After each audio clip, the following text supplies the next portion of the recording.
Hallo und herzlich willkommen zu einem neuen Video bei uns auf dem Böker YouTube-Kanal. Ich habe heute wieder Verstärkung mitgebracht. Diesmal bin ich sogar der Kleinste der Runde. Und zwar Philipp und Jan von den UG Tools. Moin. Hi, schön, dass wir da sein dürfen. Vielleicht ungewohnt, die beiden hier bei uns vor der Kamera zu sehen, denn bislang haben wir ja keine Messer von UG Tools im Vertrieb. Aber das wird sich ändern. Nicht, dass wir quasi jetzt eure Range führen, aber wir haben ein gemeinsames Projekt, an dem wir doch schon seit 2 Jahren, Ja, seit Live gut, 23. genau, seit Ging's gut los. 2 Jahren arbeiten oder gearbeitet haben. Und heute ist es endlich soweit. Heute ist das Resultat unserer gemeinsamen Arbeit dann auch käuflich zu erwerben. Und das wollen wir euch heute vorstellen.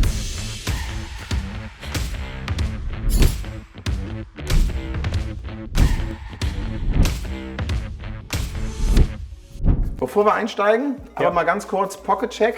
Üblicherweise, ich denke da oder gehe davon aus, ihr habt Sachen aus dem eigenen Haus dabei, aber zeigt doch gerne mal, was habt ihr heute einstecken. Ja, Philipp kann mal anfangen. Der hat ein paar mehr Sachen dabei, glaube ich. Wie immer. Wie ich ihn kenne, hat er mehr als eins am Mann. Ja, das ist meine Mit Pouch Pouch. sogar, Ja. vollgepackt. Metamorph Messerschärfer. Jetzt spontan, das ist unser neuer Kubutan. Altes Design, aber jetzt mit Glasbrecher vorne drin. Ist gerade bei uns im Test, aber der ist durch, den wird es demnächst geben. Unser T-Rex. Was habe ich sonst noch dabei? Immer eine kleine Knipex-Zange. Die ist sogar dann mal nicht aus Titan, nehme ich an. Nee, das ist die klassische. Ja, trotzdem schön leicht, Ja. passt dann gut zu deinem Übrigen. Genau. Das Tiny in der Damast-Variante. Aktuell ist es mein Jagdmesser, was ich momentan nutze. Und das Tisk mit der Warncliffe-Klinge und dem Bead, der eigentlich für das T-Rex ist, aber sich hier gerade an dem Messer wunderbar macht. Ja, ich glaube, das war's. Das war schon. Respekt, damit bist du auf jeden Fall gut aufgestellt. Also mich schlägst du damit bei weitem, aber machen wir erstmal mit Ja, Jan ich bin weiter. heute schlicht aufgestellt. Ich habe nur meinen Tiny dabei, was ich seit Jahren schon führe. Genau. Nehme ich zum Angeln, zum Jagen, ein toller Allrounder und Ja. macht sich wunderbar. Genau. Oft führe ich auch noch das Tisk Warncliffe, aber heute mein Klassiker dabei. Ja, ich bin auch, ihr wisst, ich bin auch minimalistisch unterwegs. Ich habe nicht so viel dabei. Hier mal wieder das BFF Packlight, Lucas Burnley Design. Passt eigentlich gut zum heutigen Thema, ist nämlich auch super leicht. Ich glaube, wiegt 31 Gramm, wenn mich nicht alles täuscht, und lässt sich dementsprechend natürlich auch wunderbar als Neckknife tragen. Man merkt es eigentlich gar nicht. Perfekt, auch als EDC. Okay, spannen wir euch nicht länger auf die Folter. Was haben wir gemacht? Wir haben das beliebte Böker Bronco quasi als Collab mit den UG-Tools dementsprechend, so wie man es von euch kennt, mit Griff aus Titan. Und zwar nicht Titan, wie wir es bislang im Programm haben, sondern, wie sagt man richtig dazu? 3D-Druck-Titan? 3D-Teil. Ja, das ist ein 3D-Teilmesser, genau. Ja. Selektives Laserschmelzen, ein Titangriff, den es bei uns bei den anderen Messern auch immer gibt. Unser Markenzeichen quasi. Ja. Genau. Bevor ich euch auf der Knife vor 2 Jahren kennengelernt habe, habe ich eure Produkte zwar schon mal gesehen, aber kann man sagen, das ist eine Weltneuheit gewesen im Bereich Messergriffherstellung? Habt ihr das schon mal vorher gesehen? Titan? Okay, das ist eine Weltneuheit. Ist ja noch ein relativ neues Verfahren gewesen. Das Ja. wird bis jetzt auch vor allem für Raumfahrt, für sehr, sehr teure Industriebauteile verwendet. Und dementsprechend, dass das für ein Consumer Product, also für einen Endkunden gefertigt wurde mit so einem Verfahren, ist eher ungewöhnlich gewesen. Und deswegen ist eine absolute Weltneuheit und Ja. hat sich mittlerweile auch etabliert. Ja. Ist angekommen mittlerweile. Ich muss auch sagen, um das Konzept und das Verfahren zu verstehen, muss man es eigentlich gesehen haben. Ich habe da ja auch zu Beginn keinen Hehl draus gemacht. Als ich das erste Mal von euch, von euren Messern gehört habe, war ich so semi-begeistert, weil ich mir einfach nicht vorstellen konnte, wie kriegt man eine stabile Verbindung zwischen Klinge und Griff hin, weil man sah, ja, es ist nicht geschraubt, es ist gesteckt. Ja. Klar, sagt man formschlüssig, aber ich glaube, man muss es in der Hand gehabt haben, um auch die Vorteile der Konstruktion zu verstehen. Denn das Gewicht ist dann bei einem kleinen Fix einfach so weit weg von alledem, was man vorher in der Hand hatte, dass es einen wirklich begeistert. Ja. Wie fing das Ganze an? Wie eben schon mal geschildert, auf der Knife 2023. Wir waren Standnachbarn, glaube ich. Wir waren Standnachbarn, ganz genau. Und das war genau der Punkt, wie eben geschildert, an dem ich das erste Mal ein Messer von euch in die Hände bekommen habe. Und da war eigentlich der Gedanke sehr schnell geboren, zu sagen, wow, das ist spannend. Es wäre eigentlich cool, wenn wir diese Idee auch in den Böker-Kanälen bringen könnten. Ja. Und wir haben uns da ja ein paar Minuten ausgetauscht. Genau. Und die Idee ist eigentlich beidseitig direkt auf offene Ohren gestoßen, dass er sagt, nein, findet er spannend, Und ich erinnere mich, ich bin ja dann auch mit dem Bronco schon nach ein paar Minuten mal rüber gestiefelt. Ja. Habe mal gesagt, das wäre ein Modell. Es ist einfach so ein bisschen unser Bushcraft, unser Outdoor-Messer, was sich am besten verkauft. Was ich selber seitdem wir es im Programm haben, intensiv nutze. Und da habt ihr euch den Griff angeschaut und war eigentlich auch direkt eure Einschätzung da. Das könnte ein cooles gemeinsames Projekt sein. Ja, aber auch neu für uns, direkt eine Kooperation, da müssen ein paar Faktoren stimmen, dass wir da Lust drauf haben. Also das Modell müssen wir gut finden, dass wir dahinter stehen und sagen, das ist wirklich, das ist gut, das macht Sinn, das gefällt uns. Und die Partnerschaft, dass man sagt, das sind nette Leute, das macht Spaß, mit denen zu arbeiten, wenn die beiden Sachen nicht passen. Aber das war direkt sehr spannend und deswegen war Interesse da von unserer Seite, dass wir gesagt haben, das können wir uns gut vorstellen, das Bronco. Ja, genau. Was, glaube ich, auch ganz gut passt, es ist ja ohnehin so, dass ihr für euer Sortiment die Klingen mit einem Partner oder einen Partner für euch die Klingen produziert. Und dementsprechend war es hier so, auch für alle, die sich für das Modell interessieren. Natürlich haben wir die Klinge für unser UG-Tools, Böker, Bronco, hier bei uns im Haus produziert. Aber die Grifferstellung, die Griffanpassung etc. ist natürlich dann in Sundern, ist richtig? Ne? Genau. In Sundern im Sauerland. Genau. Erstellt worden. Dort wurden die beiden Sachen auch verheiratet und letztendlich wieder Verpackung, Scheide, Abzug etc. kam dann hier bei uns wieder aus unserer Manufaktur in Solingen. Ja, was ist das Besondere an dieser Konzeption? Es gibt eigentlich so 2, 3 Faktoren, die das Ganze doch deutlich unterscheiden, auch von dem Bronco, was wir jetzt schon seit einigen Jahren im Programm haben. Zum einen, wie eben angesprochen, ist es das Gewicht. Denkt man vielleicht nicht im ersten Moment, denn klar weiß man, Titan ist leichter und auch stabiler als Edelstahl, aber Edelstahl erstmal klassisch schwer. Ja. Und wenn ich denke, Modelle, die wir bei uns im Sortiment haben, in Quaiken mit einer Titanbeschalung, dann haben wir in der Regel Materialstärken, die auch bei einem Titangriff nicht dazu führen, dass das Modell exorbitant leicht wird. Nein, es ist dann mit einem Mekata vergleichbar, dann G10. Ja. Genau, sondern das Besondere bei euch sind die Materialstärken, korrekt? Ja, das ist ein Hohlgriff, also sehr dünne Wandstärken. Wir sind da im Bereich von 0,5 ist so Minimum 0,5 mm bis 1,2 mm. So ist der Durchschnitt, was der Hohlgriff eben hat. Ja. Und dementsprechend ist das meiste wirklich einfach ein Hohlraum innen drin. Genau, und so kann man sich das Ganze vorstellen. Also deshalb wird das Messer trotz einem Titangriff unfassbar leicht. Also es wird deutlich leichter sein als das normale Bronco, obwohl wir hier einen Kunststoffgriff haben. Können wir gleich mal nachmessen. Haben wir noch gar nicht gemacht, glaube ich. Genau. Und dazu haben wir den Vorteil, dass das Titan jetzt seine gesamten Vorteile und Stärken ausspielt. Denn es ist ein hochfestes Material. Ja. Ich glaube, ihr habt selber schon die Messer sehr hart rangenommen, intensive Tests. Ich glaube, ihr sagt, ihr seid mit einem Stapler von ein paar Tonnen drüber gefahren, oder? Ja. Haben wir jemals einen Griff kaputt bekommen? Nein, also wir haben mit Hammer und Amboss, wenn man den kaputt machen möchte, aber selbst so Szenarien, ich schmeiß den 20 Meter auf Beton, ich fahre damit Gummireifen auf Beton, das war ein 10-Tonnen-Stapler, Gummireifen, Beton, also Hartgummireifen, die dellen sich nicht ein, die bleiben stabil.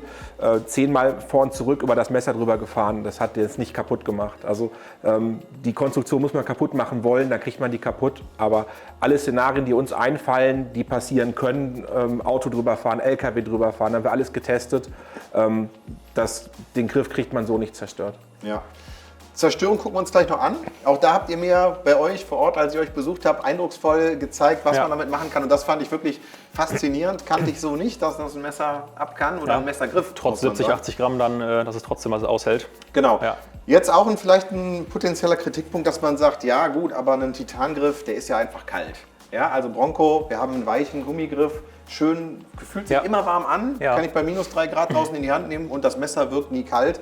Da denkt man, ein Titangriff ist doch einfach unangenehm. Was könnt ihr da dem entgegenbringen? Ja, also der Griff ist hohl, es ist halt kaum Material da, was überhaupt erwärmt werden muss. Das sind nur ein paar Gramm Material und zudem ist die Wärmeleitfähigkeit sehr angenehm in der Hand. Das heißt, die Wärme, die der Griff mir aus der Hand entzieht, das merke ich kaum. Und selbst bei Minusgraden, bei extremen Minusgraden und nassen Händen fühlt sich der Griff sehr schnell sehr warm an. Das sind ein paar Sekunden und man denkt, oh, der ist kalt und dann merkt man direkt, so, warm. Genau. Das ist eigentlich Und der Effekt. wenn- Er ist eigentlich kalt, aber die Wärme wird von der Hand in den Griff übertragen durch die geringen Materialstärken und dementsprechend hast du vielleicht diese Anfangskälte, Genau. aber nach wenigen Sekunden hast du wieder einen ganz angenehm temperierten Griff. Und das eben viel schneller als bei einem Fulltank oder sowas. Das ist wirklich, die ersten 2 Sekunden merkt man es, aber danach ist sofort wirklich handwarm. Ja. Sehr angenehm, selbst bei nasskalten Fingern beim Angeln oder Jagen haben wir es immer sehr, sehr positiv erlebt. Ja. Wir hatten es beim Arctic Warrior dabei, bei minus 30 Grad und das war nie ein Problem, dass man da kalte Finger hatte. Ja. Jan hat das für das Tiny mal ausgerechnet. Das ist die Wärme, die einem entzogen wird, ist ungefähr das, wenn man kaltes Pinneken Schnaps trinkt. Ja. Also das ist die gleiche Wärmemenge, die einem am Körper entzogen wird. Ich dachte, der Und- Schnaps wärmt eigentlich. Ja, das ist ein Trugschluss. Und dementsprechend hält sich das sehr in Grenzen und es ist immer sehr angenehm in der Hand. So, wir haben darüber gesprochen, Ja. was kann das Ding aushalten. Wir müssen hier ein bisschen Freiräumen, weil wir Ja. den Tisch frei machen. Und dann bin ich gespannt, was der Griff ab kann. Und das möchten wir euch natürlich nicht vorenthalten, sondern jetzt auch mal eben zeigen. Okay, jetzt wollen wir mal sehen, wie das Bronco UG Tools im Praxiseinsatz performt. Und da haben wir uns hier die fachkundige Expertise vom Philipp eingekauft, der mir das Ganze ja schon mal eindrücklich vorgeführt hat. Also, ab geht's. Jawohl. Fangen jetzt mal leicht an. Vorweg einmal, achtet bitte drauf, solche Äste killen jede Klinge. Und das ist auch egal von welchem Hersteller, solche Äste killen Messer. Und deswegen ist Batonen auch in Verruf geraten. Batonen ist eine super sichere Sache, um Holz zu spalten, um an trockenes Holz zu kommen, um Holz zu bearbeiten. Weil so ein paar Sachen muss man berücksichtigen. Das Allerwichtigste ist, nicht durch solche Äste zu batonieren. Und Genau, vielleicht zur Erklärung. Das Problem, was du hast, dass du plötzlich seitliche Kräfte hast, die in die Klinge einwirken. Genau. Und das muss man sagen, egal welches Klingenmaterial du hast, Ja. egal wie zäh das ist, du kannst Magna Cut und sonst was, Ja. du kannst auch bei einem Magna Cut Klinge problemlos die Klingenspitze abbrechen. Ja. Ramm es tief genug ins Holz, brech es einfach seitlich ab und du wirst, also das ist Genau. nicht der klassische Tipptest, sondern einfach, wenn du es tiefer reinschlägst, du kriegst jede Klinge kaputt. Und Richtig. das schaffst du auch beim Batonen. Und dementsprechend einfach ein bisschen vorsichtig sein. Messer sind keine Äxte. Jawohl, auf geht's.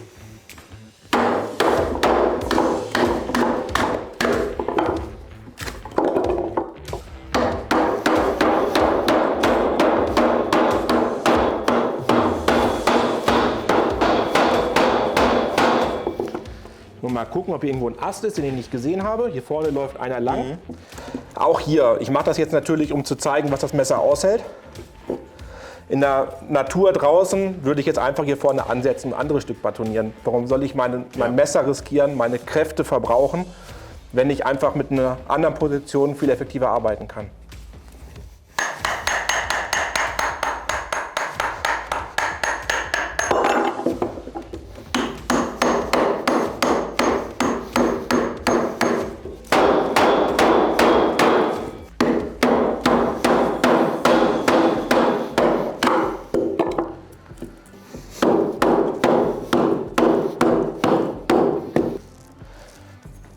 Da uns gutes Holz ausgesucht hier. Tut mir leid, das waren random Griffe in den Stapel.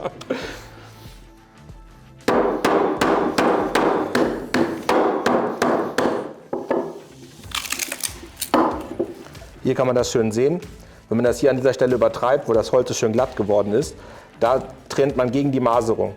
Wenn ich das jetzt hier vorne drin machen würde, hat die Klinge keine Chance. Und dementsprechend arbeitet man sich halt Stück für Stück dadurch, wenn man das klein haben möchte. Wir versuchen jetzt mal auch hier, wie mit dem Tiny, mit dem Griff zu batonieren. Ja, Um weil eine das ist höhere das Besondere, Spalthöhe. wenn ihr euch das Bronco vorstellt und ihr wisst, wir haben einen gummierten Griff und es passiert ja zwangsläufig, dass man entweder mit dem Beton auch auf den Griff schlägt, dann kann es natürlich passieren, dass man hier eine weiche Gummimischung, dass man sie beschädigt, dass man sie abreibt. Und das ist das Gleiche, wenn wir uns vorstellen, wir treiben den Griff des normalen Broncos durch das Holzstück, dann kann es im ungünstigsten Fall, kann der Erl überbleiben, also dass man wirklich den Griff abschabt. Und das ist das Besondere. Beim Titan wird das nicht passieren.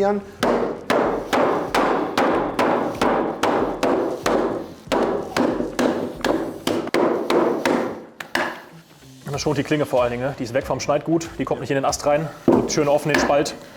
Und da ist das auch egal, wenn ihr vorne dann, hier kann man das schön sehen, wenn die Klinge jetzt hier reinlaufen würde, die Kräfte kann keine Klinge aufhängen. Und mit dem Griff geht das dann wunderbar. Der kann das ab. Das Messer wird hier überhaupt nicht geschont. Das ist nichts für die Vitrine, sondern diese Materialkombination ist für härteste Belastungen wirklich gemacht, konzipiert und kann man hier mit vollem Vertrauen auch wirklich rohe Kräfte walten lassen. Genau. Das muss man sagen, das Modell, was wir hier getestet haben, das ist der erste Prototyp. Der erste Prototyp unserer Zusammenarbeit, den Philipp, du noch per Hand die Klinge geschliffen hast. Genau. Das ist der erste Griff, der quasi in der Bronco-Form bei euch über den Drucker gelaufen ist. Und wir möchten diesen besonderen Prototypen, der zum Glück hier keinen Schaden genommen hat, noch wirklich sinnvoll einsetzen und möchten ihn deshalb versteigern bei uns im eBay-Shop und den Erlös einem gemeinnützigen Zweck oder Verein zukommen lassen. Und zwar haben wir uns die Kindertafel aus Vohwinkel dafür rausgesucht. Das heißt, wenn ihr schon immer mal hier wirklich ein ganz einzigartiges Produkt haben wolltet, nämlich der erste Prototyp unserer Zusammenarbeit, dann bietet gerne mit. Wie gesagt, die Erlöse, die spenden wir gerne. Ja, wir würden uns freuen, wenn da ordentlich was zusammenkommt. Okay, wir sind fast am Ende des Videos angekommen. Wir haben gesehen, wie hart du das Messer rangenommen hast. Wir wollen euch trotzdem noch mal jetzt auf ein paar Details aufmerksam machen. Genau. Zum einen ganz wichtig noch mal, wo liegt das Ganze gewichtstechnisch und wie verhält sich das eigentlich im Vergleich zum normalen Bronco? Legen wir mal das normale Bronco, also mit dem gummierten Griff aus dem CPM 3V auf. Wir haben 146 Gramm und dazu muss man sagen, der Kunststoffgriff, der ist ja nicht schwer, sondern das ist ja schon wirklich ein leichtes Griffmaterial. Und jetzt kommt das UG Tools Bronco und wir sind hier bei 121 Gramm. Also wir sehen, das sind über 20 Gramm Unterschied, die wir zwischen den beiden Modellen haben. Das mag jetzt nicht unfassbar viel erscheinen, aber wenn ihr das vergleicht mit einem normalen Outdoor-Messer, sei es nochmal Mikata, Beschadung, was auch immer, dann wird die Gewichtsdifferenz nochmal deutlich größer sein. Ja. Der eine oder andere wird es vielleicht gesehen haben, es gibt Unterschiede im Design. Ja, Jan, möchtest du dazu was erklären, wie ist es dazu gekommen? Können wir gerne machen. Das erste Mal das Originalmodell war ja schon sehr gut, das gefiel uns gut. Die Grifftextur war wunderbar, das heißt, da war jetzt erstmal gar kein Bedarf, da was zu ändern oder ändern zu wollen. Ja. Aber durch den 3D-Druck haben wir eben noch andere Möglichkeiten, da kann man noch ein bisschen mit spielen, was das Design angeht und das wollten wir dementsprechend noch ausnutzen. Dementsprechend die erste Änderung, die wir hatten, wäre, dass die Fangteamöse, das Lanyardloch nicht seitlich durchkommt, sondern dass wir das eben, wie bei unseren Messern typisch, hinten integriert hatten in den Abschluss. Lässt sich 3D-druckmäßig wunderbar umsetzen. Da haben wir ganz dezent unser Logo mit eingebracht. Genau. Als Kooperationsprodukt, euer Logo auf die Klinge. Genau. Das passt dann wunderbar zusammen. Ja. Genau. Was man dann zusätzlich sieht, ist, wir hatten das Ende ein bisschen leicht abgerundet. Waren einfach Vorschläge, die uns so gekommen sind. Ihr wart da offen für. Das war total nett, dass wir da so offen das Design auch besprechen konnten, ohne dass wir den Kern des Messers antasten wollten. Genau. Weil das war das wirklich Gutes, wie es ist. Ja, wir haben ja bei uns den Vollerl hinten rausschauen. Genau. Da haben wir auch gesagt, das muss nicht unbedingt sein, oder ne, es muss nicht sein, sondern es macht gar keinen Sinn. Ja. Denn wir haben ja in eurer Konstruktion, geht die Klinge ja gar nicht so weit in den Griff rein. Das ist ja einer der Hauptgründe, warum wir die Gewichtsersparnis haben. Ja. Und dementsprechend macht ein Vollerl wenig Sinn. Wir könnten hinten natürlich noch mal jetzt ein Stück Klingenstahl einsetzen, macht es aber aufwendig und macht einfach keinen Sinn. Man kann aufs Titan draufschlagen im Gegensatz zum Gummi. Also hier macht es auch technisch gar keinen Sinn, da was rausgucken zu lassen. Ganz genau. Es bringt technisch gar nichts und dementsprechend haben wir gesagt, wir machen es ein bisschen gefällig. Ja, wir hätten macht sonst das einen Sinn. ganz stumpfen Abschluss gehabt. Ihr seht fast in einem rechten Winkel. Das wäre also nicht ganz so gelenkt gewesen. Genau. Und das habt ihr einfach ganz nett gelöst, indem ihr hinten einfach den Radius ein bisschen rumgezogen habt. Das ist eine Kleinigkeit. Und das zweite Detail war noch hier vorne, dass wir da gesagt haben, wir lassen das ein bisschen auslaufen, den Titangriff zur Klinge. Wir mögen das ganz gerne, dass man da eben den Daumen seitlich reinlegen kann. Das trägt sich sehr angenehm, man kann es im Pinch-Grip schön fassen. Ja. Das ist eine wunderbare Auflage für den Daumen, kann man quer greifen. Dementsprechend, das sind die beiden designmäßigen Sachen. Das Ende ein bisschen abgerundet, Fangteamöse und hier vorne eine ganz leichte Schräge. Der Rest ist 1:1, dieses Griffdesign. Nicht ganz, eins gibt es noch, haben wir drüber gesprochen. Und zwar, genau, typisch für euch. Ja. Und das soll auch so sein, ist einfach, dass der Klingenrücken einfach stärker abfällt. Das ist so ein bisschen UG-Tools typisch. Ja. Und das war durchaus auch eine Eigenschaft, der wir gern zugestimmt haben, um zu sagen, nein, das soll auch das Beste aus zwei Welten sein und dementsprechend dieses charakteristische Element darf es gern erhalten. Das heißt, der Klingenrücken, der bleibt einfach gerader bei unserem Bronco und hier seht ihr, die Klinge neigt sich einfach ein bisschen stärker. Ja, schön, dass ihr so offen wart, das gemeinsam dann abzuwandeln in Details. Ja. Ist ja im Wesentlichen Bronco geblieben, aber... Ganz genau, aber trotzdem, wie gesagt, genau, mit eurem Einfluss Ganz genau. Das Beste aus zwei Welten. Wie gesagt, das Bronco, die erste Charge befindet sich jetzt schon bei uns auf Lager, ist ab sofort verfügbar. Wir haben es bewusst nicht limitiert, weil wir gerne bei einem entsprechenden Resonanz marktseitig auch nochmal nachlegen möchten. Aber es ist wirklich nur sehr begrenzt verfügbar. Der Preis liegt bei 359 €, kommt wie das normale Bronco mit einer hochwertigen Lederscheibe. Das ist natürlich, wenn man das ins Verhältnis setzt zu unserer Böker-Range, ist das natürlich ein sagen wir mal, ordentlicher Preis. Aber dazu muss gesagt sein, also dieser 3D-Druckprozess des Griffs, der ist extrem aufwendig, der lässt sich nur in wirklich kleinen Stückzahlen überhaupt voranbringen und da steckt dann extrem viel Handarbeit dann nochmal drin, auch den teuren Griff mit der teuren Klinge zu verheiraten. Das war's von uns. Vielen Dank, dass ihr dabei wart. Wir freuen uns auf den Marktstart von dem Produkt. Ich hoffe, euch gefällt es genauso gut. Ansonsten denkt dran, liken, kommentieren, abonnieren und denkt an die Versteigerung von unseren Prototypen. Alles für einen guten Zweck. Wir sehen uns nächste Woche wieder. Ciao. Tschüss. Ciao.